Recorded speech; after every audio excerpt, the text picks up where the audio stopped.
џами. И ова џами е еден комплекс кој што се состои од самиот молитвен храм, потоа од шадрван или фонтана во која што исламските верници ги мијат своите раци и носе пред да влезат во главниот молитвен простор, и турбе, во овој случај турбето на Мустафа Паша, кое што е шестоаголно. Оваа тура е покрај тоа што треба да се промовира отоманското наследство кое што се наоѓа на територијата на градот Скопје, е и една едукативна димензија за сите оние луѓе кои живеат или работат во Скопје или се на било каков престој, да можат да го запознат оние дел од нашето наследство кон кои доста често имаат, како што веќе еднашка напоменав, или предрасуди или можеби непознавање. Така да мене ми е многу драго што скоро 97% од партиципантите во овие бесплатни тури на отоманското наследство на Скопје практично за прв пат влегуваат во еден храм од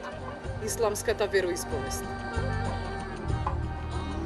Се наоѓаме во двориштето на Мустафа Пашината џами, изградена во 1492 година. Претходно ги посетивме Султан Муратовата џамија, Иса беј џамијата и Исхак беј или Аладжа џамијата, која што се наоѓа залепена до женскиот пазар на Бит пазар.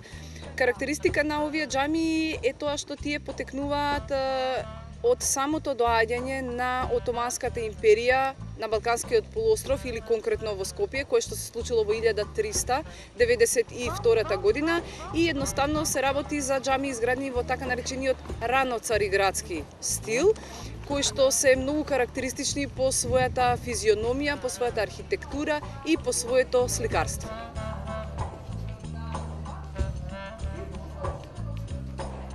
Многу од овие споменици ги гледаме, понекогаш и секојдневно, ама ништо не знаеме за нив.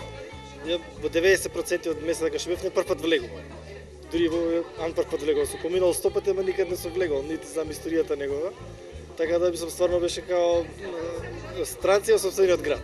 Прв пат идам на ваква туристичка во Скопје. Премногу сум задоволна што во мојот живот као стара скопјанка прв пат влегувам во џамија. Многу бев стварно изненадена затоа што секогаш брзаме негде, таков не е животот.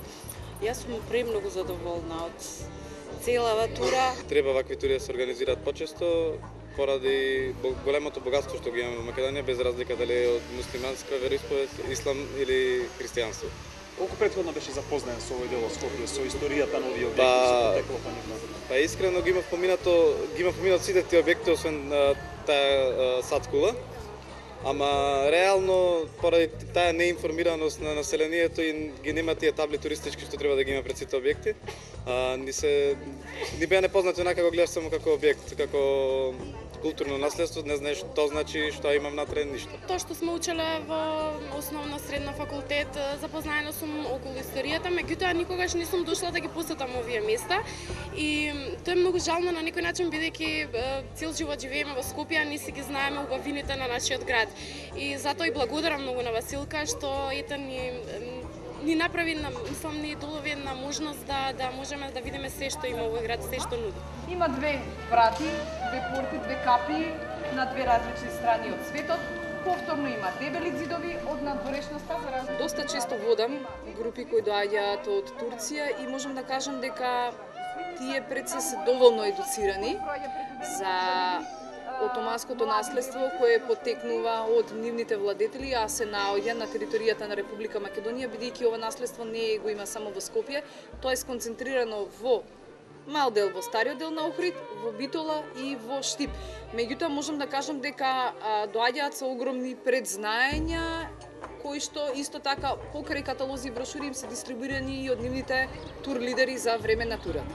Странските туристи во последните неколку години со зголемениот обрт на каталози, на брошури и на веб сајтови имаат големи предзнаења пред да дојдат да ја посетат Република Македонија и понекогаш дури би можела да кажам дека се и поинформирани од домашните граѓани што и каде треба да посетат некој споменик и зошто е тој важен. Како проаѓа сонцето, така звезди кружи, така звездите и осветлувањето кружи околу Амамот.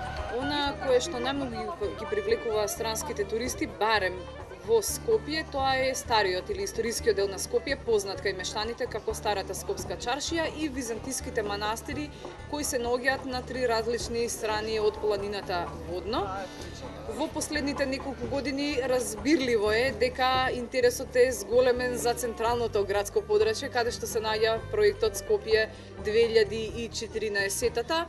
Иако од моето лично искуство можам до сега да кажам дека странците најмногу били изненадени од фактот што мајка Тереза е родена во Скопје и вклучително на тоа да се надоврзам дека меморијалниот музеј на мајка Тереза во последните 3 години е најпосетениот музеј во Република Македонија.